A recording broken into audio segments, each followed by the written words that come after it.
Hi, welcome back. So this is the um, declaration D136, segment 3, part 3. It is 2:11 p.m. U.S. Central Time. And again, my name is Rinaldo J. Aguiar Marcano. So this is just a continuation of the two previous parts that I recorded this morning. So I went out to buy food. I ended up going to the HEB that it's on, I think it's I-10 and 6, more or less, on that area. And there were a couple of minor incidents, like nothing really major compared to what usually happens, right? So I'm not going to spend any time on that, but I'm going to concentrate more on a couple of things that I realized after I came back, which is interesting, right? Because I just recorded those two segments and I posted them on YouTube, and then this happened, right? I don't know. It could be a coincidence, right? But it could also be there could also be causality. I don't know. So this is what happened. After I came back, I checked the docket, and surprise, the Capias is now, the signed version of the Capias is now posted, because this is the thing the point that I made in the previous segment, like that, well, taking action or not taking action, either way, it's damning, right? So anyhow, they decided to take action and they signed the Capias. Okay. But also interesting. In fact, let me share my screen. I think it's probably easier if I share my screen with you. I think this one. Okay. So let me increase this a little bit, and then uh, let me see if I can put this here. Okay. Yes, let me increase the font size. Yes. So so two things appear in the docket right after. I mean, in the period of time when I was out. It must be in the last 2 hours, right? So the first thing is index 222. It now appears on the docket, and it says order for Capias and setting of bond. Okay. So this is the Capias order that was originated when Troy Pickett filed this proposed order on May 14th. Okay. And you can see it here on May 14th, proposed order, okay, for Capias. It is index 212, no, sorry, 214. Oh, and there is another, they're funny. So you see, there was another order. In fact, I don't know, let me see if I can show you this, right? I'm going to show you this slide. So you see how sloppy they are. So if I go here, right, I have this folder. This is in Google Cloud. So all these files that you're seeing here are versions of the docket that I've been saving every 3 or 4 hours, or 2 hours, 3 hours, checking, right, to see if they're going to arrest me, right? Because they have me in this state in which I don't know if I'm going to be free or not, right? If they're going to put me in a jail cell. So I have to be constantly checking the docket, which is part of the psychology behind what they're doing. To pressure the whistleblower into shutting up. But anyhow, if you look at any of these, like I'm gonna just pick one from, I don't know, May 16th, right? So right after that situation. If you go down, right, you will see that there's index 1213, right? And so it says proposed order. I don't know if you let me increase it, because I mean this is like the smoking gun right here, right? And I haven't even run the pipeline to find. I mean, I can find these things just by looking at them, right? At this point, because they have done it so much that it's obvious. Right? So you see, this version of the docket is from May 15, what you're seeing here, right? And you can see that in 514, so in May 14, there was a proposed order index 213, okay? And it says order for Capias and setting bond. And then there is another proposed order index 214, which says Capias only, okay? For a person that is not trained, I don't know. When I saw this the first time, I thought, well, maybe this is a formality, right? You have to create two things for some reason. I don't know. Like I'm not an author, so maybe, right? But now, what will happen today, I understand. This is another implementation of the dual version of the order. So they create two versions of the capias depending on what they are forced to do, depending on which path they take, right? Now, if you look at the docket today, and this is the live version of the docket that I'm just seeing, like I just fetched this document. In fact, if I print it, you see here that it says balance due as 5/22, right? So this docket is from today. I mean, it's the same docket, but it's the version of today, right? And here you can see that the index 213 is gone. It's no longer there. See, it jumps from 212 to 214, the capias. So the one that said order for capias and setting bond, they disappeared. It's, I don't know. I imagine the Odyssey system has to have some resiliency. So it maybe is stored somewhere, because I'm saying that because I imagine that if it was so easy to delete it, probably the government wouldn't authorize for it to be purchased from or to be leased from Thailand Technologies, right? Because I mean, it has to have some measures to protect documents, right? I imagine for compliance, right? Because this is a court. So I imagine what they do really is that they hide. They hide their documents. Like maybe they don't delete them, maybe they hide them, right? But anyhow, the document 213 is not visible today at this moment, and it was visible 5 days ago when they started with this campaign of the captures. Right? So you see, right here, you can see that they're manipulating this docket right now, and probably as a reaction of what I said 2 hours ago. Now, this is important. The second thing that happened, I mean, that's one of the things that appeared, right? The sign captures. Well, let's to finish that off. I'm going to do this live with you here. I'm going to click on that. Sorry, I'm going to click on that. See, now it doesn't let me download the captures. You see, it's crazy, but I already made a copy of it, and I'm going to show that to you here. So if you go to this folder that it's on BlackRock, State Street, and Vanguard folder, then there's a subfolder for Texas First Court of Appeals, and then habeas corpus, and then within that habeas corpus folder, there is a yes, here, this file that says capias is signed, but date doesn't match. Right? So this, I just downloaded this document, and you can see that in the date. Like if you look at the date of the document, this time is in UK, like Greenwich time, right? So that's why it's offset by 5 hours. But I downloaded this maybe at 1:53 p.m. Central Time. And this is the actual sign order. So this has also anomalies, right? Like you can see that it was filed on 5/14, but what was filed was really the proposed order, right? Because I have a copy of that, and it says 5/14. And also you can see it in the docket itself, that in 5/14, there is a proposed order for capias, right? So that would be the one that they disappear is, yeah, let's figure this out real quickly. The one that they disappear was, yeah, there is a way for us to figure this out easily, right? So let's go to the 387 Docker status, and then let's click on something from May 15, okay? And we're gonna go down, and we're gonna see that it has index 213 and index 214, right? The two indices are there, right? Contiguous, right? And the one that they disappeared was,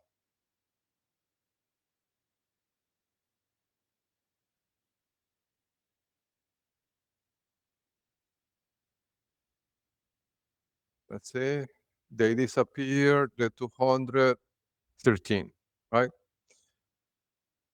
So the version that I have from the proposed order, I have the two, right? But both said that they were filed as proposed order, meaning that they don't have a signature, right? It's just a proposed order. This is what you're seeing on May 14th. And they were filed on May 14th.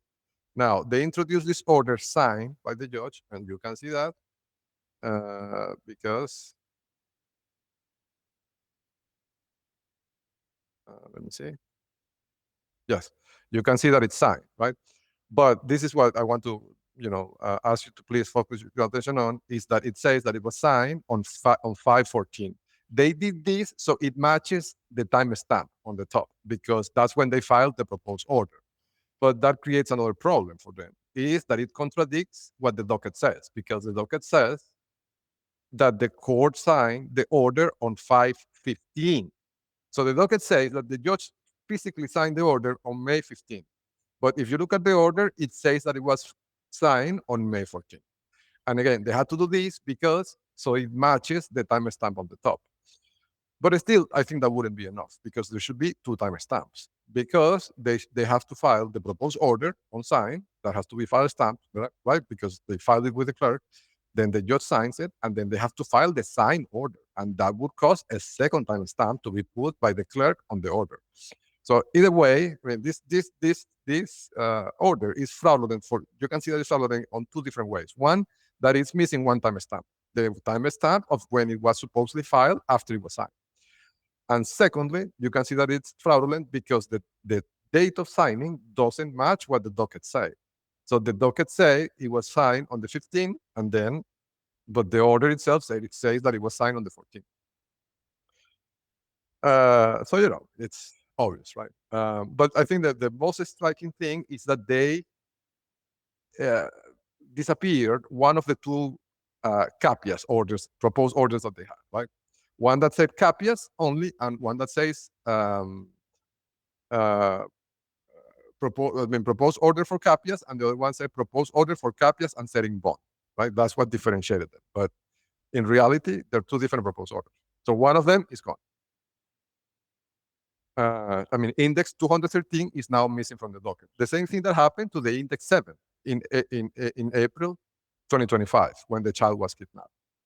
Or the same thing that happened when the temporary orders of October 15 were supposedly signed. There's also a docket index missing right after the order. Right? So this is a repeatable procedure that they do. This is how they produce these void orders that are unappealable, basically. Right? Now, I have to tell you, right? And I think this is why they hit the other one and why they created this duplicate version in this way. So if you look at this new entry that they created today, this was like when I went to buy food, right? After I recorded those two segments in the morning. It's an entry that says M/compel. Now, M is usually an abbreviation for motion, okay? And this is a violation of the process because the court is under a mandatory stay. That is non-discretionary and it's automatic because we're all waiting for the court, the Supreme Court of Texas, to rule on the C-verified motion to recuse, which is what we were talking about in the previous segment. So this entry on itself, it's another violation of the process, right? But I think what this is really is a rollback mechanism, right? Let me tell you how I think it. This is just a theory, of course, right? I think the word compel in there is a deceptive tactic, okay? I think what they're trying to do is to make the opponent, the target, me in this case, think that they're referring to this thing that because when I filed this motion for the de novo hearing, right? De novo, where is it? I did that on 5/15, I think. Yes, the index 215. Relators, emergency, mandatory, and jurisdictional motion for de novo hearing, which is the most important thing because it's mandatory, and also a motion to compel production, right, of the orders of April 2025 that they have here. Right? So I think they want me to think that they're referring about this, that they're giving me a hearing for this. But I don't think I think that it's just a deception. That is a distraction. I think what they're really doing, that M compel really, I think in reality, might refer most likely to index 191, which is a motion to compel discovery and for sanctions. That Troy Pickett filed on April 28, 2026. Again, when the court is under a mandatory stay. And, so basically, I think the narrative that they're going to try to paint to get out of the trouble they got themselves into is that they're going to arrest me, but they're not going to arrest me because I didn't go to the void hearing and because of the void order to appear, the index 188, right? Which was supposedly the reason why they were going to arrest me. They were going to arrest me because I didn't go to a hearing that they didn't notify me that existed. And this happened on the order 188, I think it is. Yes, this order to appear on April 14. So the judge, being under a mandatory stay, issued an order for me to go to court by force. Right? I have to go to court, even if the court is on the mandatory stay. That's what this order says. But they never served me with the order. Therefore, I could not go to the hearing. If I had received the order, maybe I would have gone. I don't know, to object to the hearing, right? But they didn't serve me with the order. I didn't go, and now they found me in contempt. And the reason for the capias was because I didn't go to the hearing, and they were going to force me to go to that hearing, to that order to appear, right? But because I said all these things in this morning, how this is all criminal, right? Because it's a direct way of retaliation.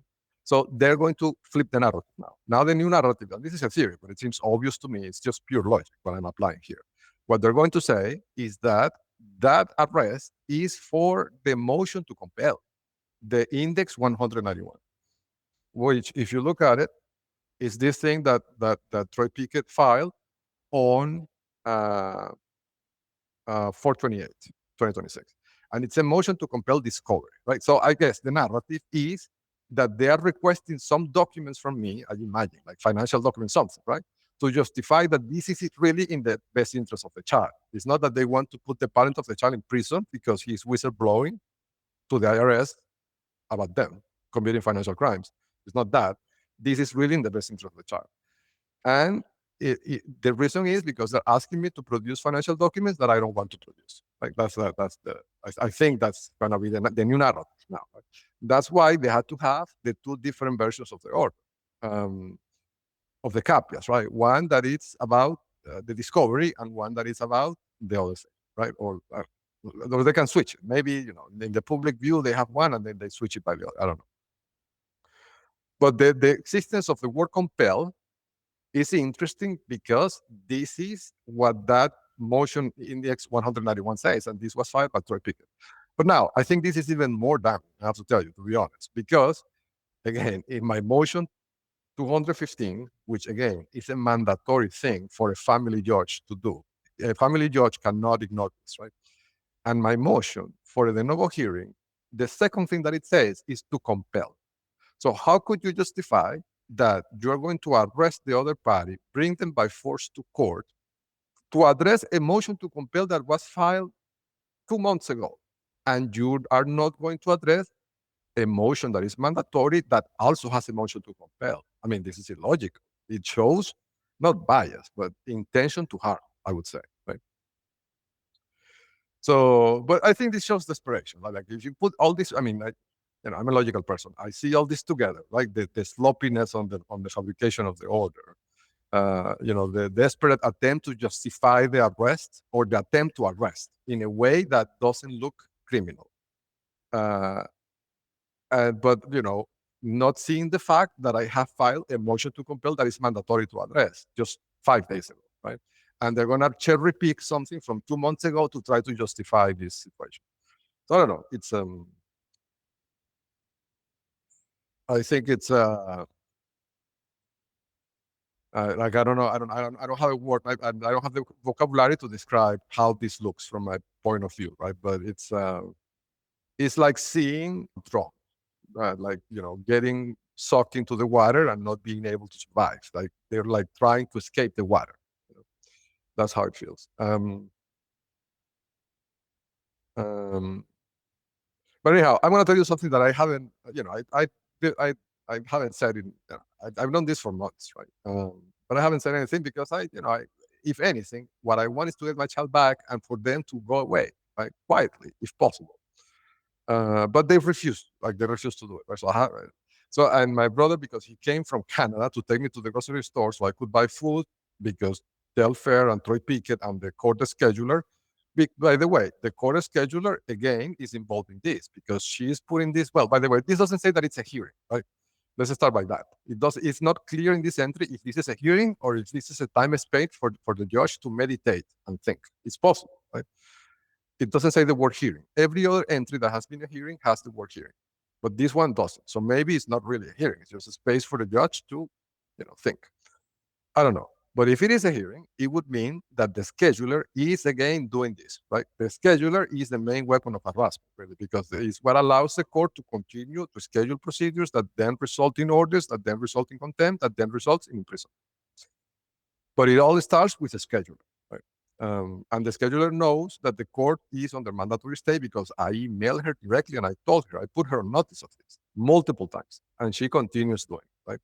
I think the only thing that I haven't done is to send a cease and desist letter to the clerk, to the scheduler. Like, that's the only thing that I haven't done. Which at this point I think I will, because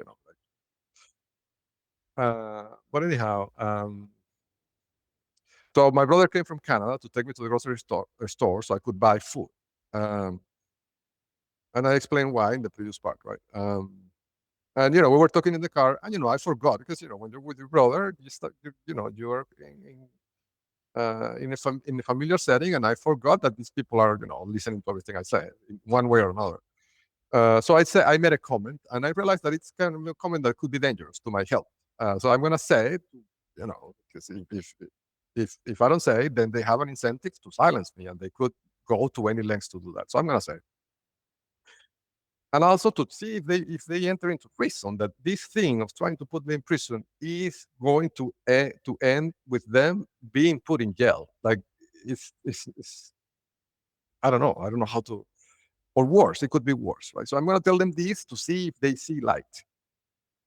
I mean, in case that they didn't see this, they didn't hear this when I said it to my brother. So there's a dangerous situation, okay? And again, I'm gonna tell you just the thing. Like, I'm not gonna get into details of. But there is a dangerous situation for them. The dangerous situation is the following. During all this campaign of harassment over the last year, I filed multiple instruments, petitions, motions with the First Courts of Appeal. And the First Court of Appeals, the Chief Justice of that is Terry Adams, who has, upon information and belief, a family relationship with William Kyle Adams, who is the director of the Adams law firm, who is the law firm that has kept the child kidnapped all this year, right? With these void orders and with this system that I'm describing. During this process, I filed multiple things with the First Court of Appeals, and Justice Terry Adams personally, he has signed denials, summaриal denials on all these things that would have allowed me to recover the child or to put a stop to this harassment over the last year. Multiple things, at least 4 different cases, right? At least 3 different cases. I think one of the cases was signed by somebody else. But the reason why this is dangerous to them is because in the same First Court of Appeals, there have been, over the last years, important filings made by the president of the country, by the president of the United States, President Trump. And Judge Terry Adams has signed orders in those cases involving President Trump. So what I'm telling you is the same judge that is involved in this corruption network that is kidnapping children in this way that I'm showing you here live in this docket, manipulating the docket and entering void orders and violating the rules of procedure, the same judge has interacted in court cases with President Trump. Now, I'm not going to make any accusations about that or any inferences, but I think this at least, because if this judge is involved in this network of corruption, this invites at least a scrutiny, right? To see if there might be a relationship between the two. I think this is a logical thing to ask. I don't think it would be unreasonable for an observer to wonder if there is a relationship, particularly because of the decorum of the office of the presidency of the United States. That is something that needs to be preserved. There cannot be any appearance of something improper going on. So if Judge Terry Adams is involved with Judge Telfair and William Kyle Adams, and he has decided on cases that are so high level that involve President Trump, I imagine that would require at least a scrutiny. That's what I'm saying. So with that thought, I think I'm going to cut this segment, and I'm going to start working on preparing a response for this atrocity that they did here. Okay. Thank you so much for your time, and I'll see you in the next segment. Bye.